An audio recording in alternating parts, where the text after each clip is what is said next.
You are welcome to my show Jeff Owólẹ́wà TV. Ṣé dáadáa ni mo bá yín? Mo rí interview Alapini kan. Interview yẹn ó jẹ́ kí ẹ̀rù Ọlọ́run kó bá mi. Torí pé kí ni ilé ayé ta wà yìí tí nǹkan bá ń ṣe ẹ̀dá, àìmọye nǹkan tó ń ṣe ẹ̀dá ẹlòmíì, ọ̀kan kì í gbé sójú ni. Òun ló máa fi ń da tí èèyàn bá rí ẹ̀dá ẹgbẹ́ ẹ jẹ́ ká máa ṣe dáadáa ní gbogbo ìgbà. Nínú interview yẹn, Alapini sọ ọ̀rọ̀ kan. Wọ́n ní àwọn lọ ṣe MC kan ní ọdún kan ní ìlú kan. Nígbà táwọn wá ṣe MC yẹn tán, wípé ìlú yẹn gangan báwọn ṣe parí MC yẹn tán ní nǹkan kan tí ń sọ fún àwọn lágọ̀ọ́ ara wọn pé nǹkan fẹ́ ṣẹlẹ̀. Nígbà tí àwọn padà sílé, wọ́n ní àwọn ṣe àìsàn odidi ọdún kan làwọn fi ṣe àìsàn tí à ń wí. That he could not even sleep on the bed, he couldn't sleep on the floor, he couldn't sleep on the mat. Orí chair nìkan làwọn sùn sí fún odidi ọdún kan. Orí àìsàn yẹn làwọn wà tí ọmọ ọdún 4 làwọn fọwọ́ ara wọn gbé sí. Àwọn tún fi ọwọ́ ara wọn gbé ọmọ 37 years làwọn tún gbé sí. Lórí àìsàn yìí kan náà ni o, kó tó di pé Ọlọ́run wá gbé àkóso dé tára wọn fi yá. Ṣé rí pé nǹkan ń ṣe àwọn èèyàn? Mo ṣe máa ń sọ gbogbo ìgbà pé what people are going through, tẹ́lẹ̀mí bá lanu sọ nǹkan tí ó ń affected ní àgọ́ ara ẹ̀, àwọn èèyàn máa lanu ni o. Mo ṣe máa ń sọ pé celebrities are human beings too. Bẹ́ẹ̀ ni Aisha Lawa náà sọ nǹkan kan ní ọjọ́ kan ní interview kan. Ó ní kéèyàn yìí imagine pé èèyàn lọ ṣe IVF ó wá fail, kí wọ́n wá rí ẹnìyẹn torí pé ẹnìyẹn ti jẹ́ star, wọ́n wá rí ẹnìyẹn bíi filling station, káwọn ọmọ ọ̀tá tún fẹ́ gbowó lọ́wọ́ ẹnìyẹn. Ẹni tó ṣẹ̀ṣẹ̀ ń bọ̀ láti ibi tó ti lọ ṣe failed IVF, kẹ wá rí ìta kẹ tún fẹ́ gbowó lọ́wọ́ ẹ̀. Ẹnu wo ló fẹ́ fi sọ fún yín pé òun náà ní ìṣòro tó ń bá òun fínra lágọ̀ọ́ ara àwọn. Celebrities are human beings too.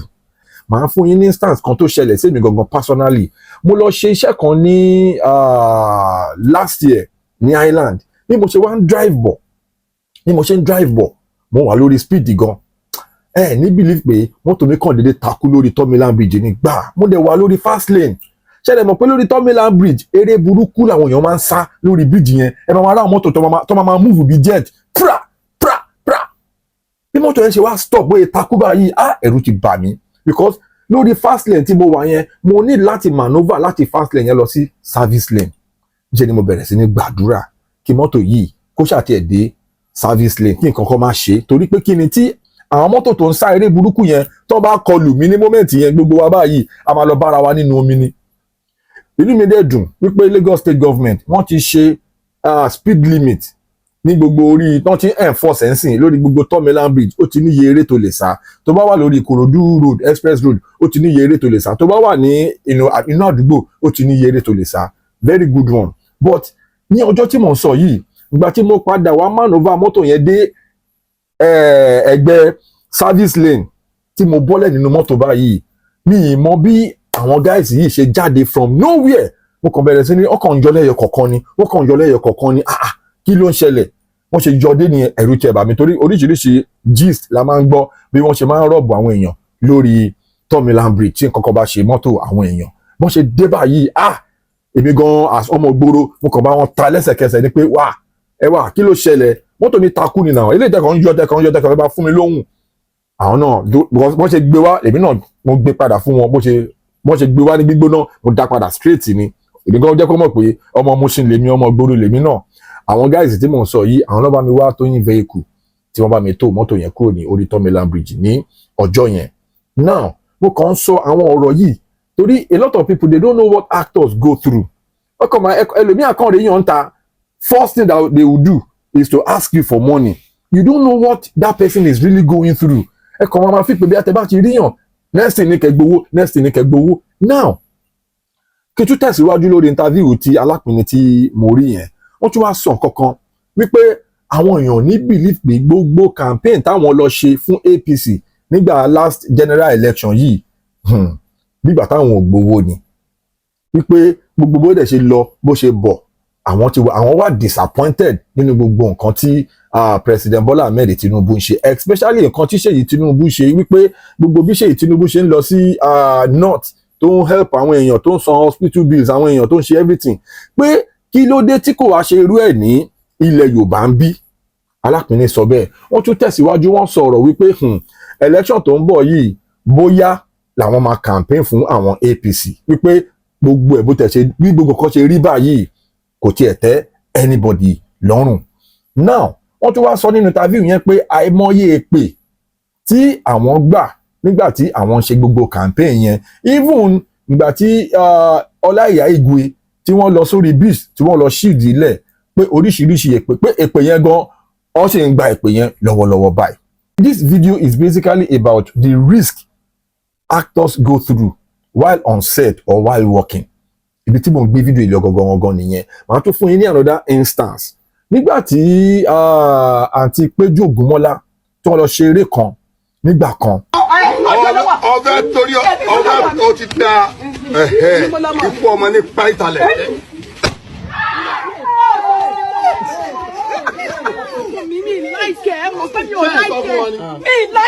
You know I don't like it. Mama, come here, like it. Come on, don't you come here. I don't like it. Like it. And so for me, no man think call Lumino now. What rubbish? Pause.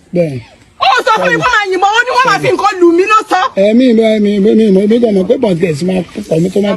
On that set, ẹ máa rí pé dìgbòlùjà yin ìbọn ẹtù tá máa ń lò lórí set ẹ̀ dá props gun ó yin mọ́ wọn báyìí gbáà bíbọn yẹn ṣe sound off báyìí ẹ rí pé àti Péjú Ògúnmọ́lá inú bí wọn gan torí pé àwọn ti sọ fún nínú fídíò yẹn wọn náà ti sọ fún director yẹn pé kó jọ kó má yin ìbọn yẹn mọ́ àwọn, do you get? But as it is ẹ rí pé lórí set yẹn wọ́n bínú.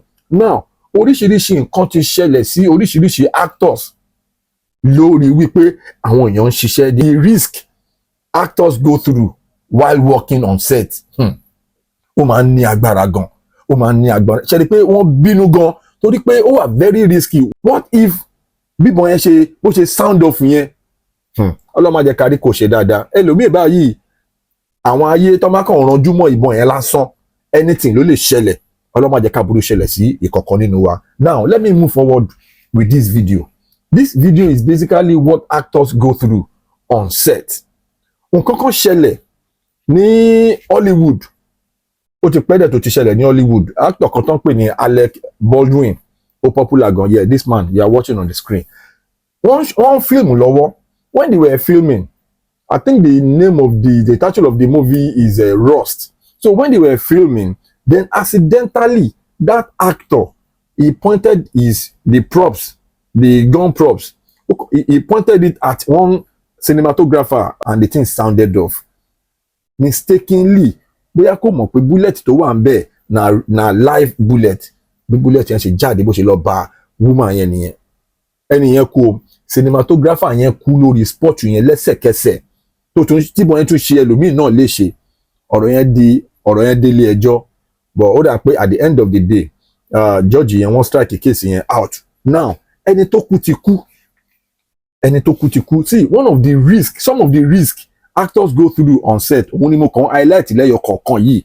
Now, days before Iléyá, nǹkan kan ṣẹlẹ̀ ní Shimawa ní area Mòwe. Wọ́n lọ film lady yẹn Bọ́lá Àkàndé lórúkọ producer yẹn. Bí wọ́n ṣe wá ń film, I think the set props guy, his name is Lawal Olaoluwa. He was working. They said the guy constructed a shrine, you understand, beside a river that they wanted to shoot, around that side in the evening that very day. So wọ́n ṣe wá ń shoot around 9 in the evening. Bọ̀bọ́ yẹn kàn jábọ́ sínú odò tó build the shrine yẹn sí ibẹ̀. Bọ̀bọ́ yẹn ṣe jábọ́ sínú odò yẹn nìyẹn. Eré ni o, àwàdà ni o. Bí wọ́n ṣe rí bọ̀bọ́ yẹn mọ́ nìyẹn. Wọ́n ní bọ̀bọ́ yẹn, that guy drowned in the river. They did not see the guy until the 3rd day. Now, but ọ̀rọ̀ yẹn kọ́kọ́ ṣẹlẹ̀, on the internet, everybody was saying a lot of things. Even Niyi Johnson came out. He said his own mind as regard that case, that the producer did not even, make any statement, that the woman did not practically do anything about it, that this one, that one. So now, even the woman has already, because a lot of people have said a lot of things as regard that issue, and the woman has already come out to clear the air that when that thing happened, they put everything on hold. They did not continue filming, unlike some other news that we heard, because some people actually said even when that guy drowned, according to some information Tachungbo allegedly, they said they did not stop filming, that the producer made sure that they finished the whole production. Then the producer now came out, a few days ago, saying that when that thing happened, immediately they put a stop to the production, that they stopped filming immediately that thing happened. Okay, now people were now saying that the woman did not even make any post as regard that guy, that guy that died on that set. Àwọn bàbá àtàwọn ẹbí ẹ̀ lọ sọ fáwọn pé káwọn jẹ́ kí gbogbo kinní yẹn kó die down. Àwọn fẹ́ kí ọ̀rọ̀ yẹn máa lọ, kọlùkọgbá gbọ́n mi sí omi òtó. Àwọn fẹ́ lórí social media lórí ọ̀rọ̀ ọmọ yẹn pé ó ti lọ nìyẹn, pé kí wọ́n jẹ́ kí gbogbo ọ̀rọ̀ yẹn kí ó lọ bẹ́ẹ̀. Pé producer dẹ̀ sọ pé àwọn ti ṣe ẹ̀tọ́ fún àwọn ẹbí olóògbé, kọ́lọ́n kí ó fi oríjì, kọ́lọ́n kí ó fi ọ̀run kẹ́ Ọláolúwa Lawal. Àwọn òbí tó fi ilẹ̀ náà kí Ọlọ́run kó bu òróró ìtura sí wọn ní ọkàn. Bẹ́ẹ̀ ni. So now lórí ọ̀rọ̀ yìí, I'm still analysing things, risk actors go through on set.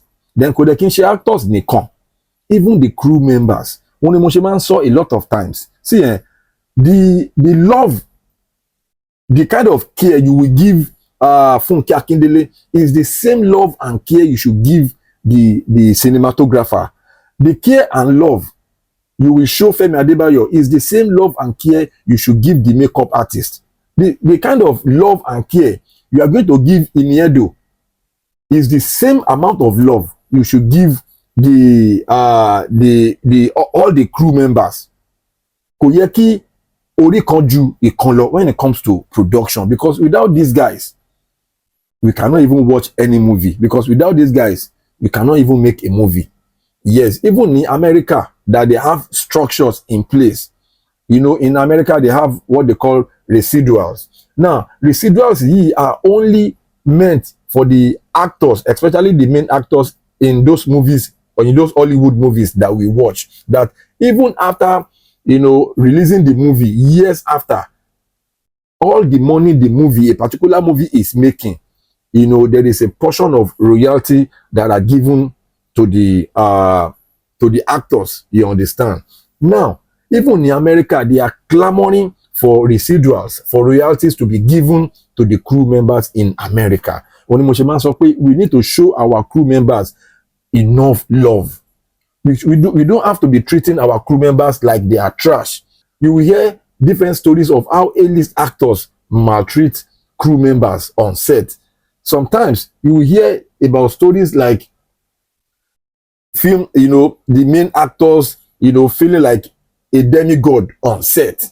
It's not supposed to be like that. You see, when you see a makeup artist is a professional in our own department, just like you are a professional in your own department as an actor. You understand? The fact that you are an actor on that set does not make you more important than the crew members you are going to work with on that particular set, because a lot of people have this misconception that I'm an actor now, I am way above every other person. No, you are not above anybody. You are there to work the same way the director on that set is there to work. You are there to work as an actor the same way the cinematographer, the DOP, is there to work. Some people, they will even be sending the crew members on errands while working on set, because they feel like èmi ló fẹ́ rí now, ìwọ ló fẹ́ rí kọ́, ìwọ ló fẹ́ rí lóòótọ́. But if the cameraman did not film, báwo ló ṣe fẹ́ rí ẹ? If the editor did not edit the job, the rushes, báwo ló ṣe fẹ́ rí ẹ? If the makeup artist did not make you look good, how are you going to look on set in the movie? Do you get? So as much as you are important here to the production, it's the same way a crew member is important to that same production. So we shouldn't be feeling like because we are actors that the crew members are nothing now. Our crew members now. Oh yeah. So please, even this video is going out to a lot of film producers. You understand? Let us treat our crew members right. Some crew members and the way they treat them, even to give them feeding money, sometimes some crew members, even after wrapping up the whole production, before an actor comes to that set, an actor will have collected his money, will have received the money, you understand, in his bank account. But a crew member, most of the times, what we see is a crew member they will even be owing the crew member even after the production. It's not supposed to be like that. Sometimes some crew members, they will pack 10 people inside one room. It's not supposed to be like that, because the way we treat our crew members, some people, they will make a very big film, but the way you treat your crew member determines how far your film will go spiritually. I'm telling you, because from production and film only matter. That's why you see that some people, they will have spent a lot of money on a particular film. Because it is the way you are treating people like trash. Film only law. Do you get? So now, these are some of the things actors and crew members go through on set. A lot of risk are involved that a lot of people don't know. The movie you are watching under 2 hours, you understand? Some producers spend months, weeks to shoot those movies. So when you see one movie, you say, you have to put a lot of things into consideration. Even when you want to criticize a particular job, a particular film. I'm a very ardent, critic. I love to criticize. Forget it. If you have made a bad film, I will tell you that this film is bad. Do you get? But in as much as you want to do that, let us be constructive in our criticisms. Do you get? There is no harm in criticizing, but let us be constructive about it. Do not let us criticize with hate. When you are criticizing with hate, some people, the film will be good though. Just because they have hate in their hearts, they will shall criticize it regardless. They won't even highlight anything good about the movie. That's not good. If you have seen a movie that you feel like, okay, there are some parts that they did not really, act very well. Okay, you can criticize, but then you can actually highlight and encourage the good part of that particular movie. So, so a lot of things like that. You understand? So back to the Lawal Olaoluwa's issue. The producer Bola Akonde has come out to say she has done the necessary things. That the reason why she did not, because that woman now, when I saw her page, and I know a lot of backlash, has been happening as a result of the fact that a lot of people felt like she was not remorse about that thing. A lot of people even thought they did not stop that production because of the death of that guy. A lot of people thought they actually concluded the production. You understand, regardless of what happened to that guy, and she has already come out to clear the air. That's why I always say, when narratives are flying all over the internet, if you know that the thing is that narrative is wrong about you, you need to come out and clear the air. Don't keep mute and say you cannot. Nobody can Wizkid us. It's only Wizkid that can be Wizkid. It's only Wizkid that, no matter the narratives flying all over the internet, it doesn't give a flying F. We have already accepted Wizkid like that. So if you know that there is a wrong narrative flying all over the internet and the thing has got to do with you, you need to come out and debunk. You need to come out and clear the air. Do you get? Yeah, that woman Bola Akonde, she has already come out, although she has already locked her comment section on her Instagram page. Do you get? Because a lot of people have been, attacking her, like, why did she do that? Why did she do this? And she has already come out to say, okay, I did not do that. We did not continue filming. We paused the production when that thing happened. And we employed the effort of the divers, the ballet, and even the firefighters in that area to make sure that that guy was taken out of the river. But it was too late. That the third day, it was until the third day that guy, actually, the guy's body now came afloat. So, Boro and Sherini, all said and done. I'm just bringing this, this awareness to the fore. Let us treat our crew right. Then another thing I want to highlight in this video, according to Nkonti Baba Alapini, so nínú iṣẹ́ wa yìí nǹkan ṣẹlẹ̀ nínú iṣẹ́ wa yìí gan. Ẹ gbọ́ gbogbo story tán sọ yẹn, ní ever believe pé irú kan bá yẹn ṣẹlẹ̀ sí wọn. You understand? So ẹlẹ́kẹta tó wà ń bẹ̀ ni pé ẹ jọ̀ọ́, tí ẹ bá rí actor mi, ẹ mọ nǹkan tó ń ṣe, celebrity mi, ẹ mọ nǹkan tó ń ṣe lábẹ́ aṣọ, ẹ jẹ́ ká máa ṣe díẹ̀díẹ̀, ẹ jẹ́ ká máa tẹ̀ jẹ́jẹ́. Do you get? Bó ṣe rí gangan nìyẹn. Jeff Owólẹ́wà lórúkọ mi. I will see you on the other side. And if you know that you have not subscribed to my channel, please, I'm begging you in the name of God, subscribe to my channel and smash that notification bell. So when my next video is popping up, you'll be the first to see it. God bless you for watching my videos, and God bless you for dropping those beautiful comments. I really, really appreciate you. God bless you. Amen. Please subscribe to my YouTube channel and press the notification button.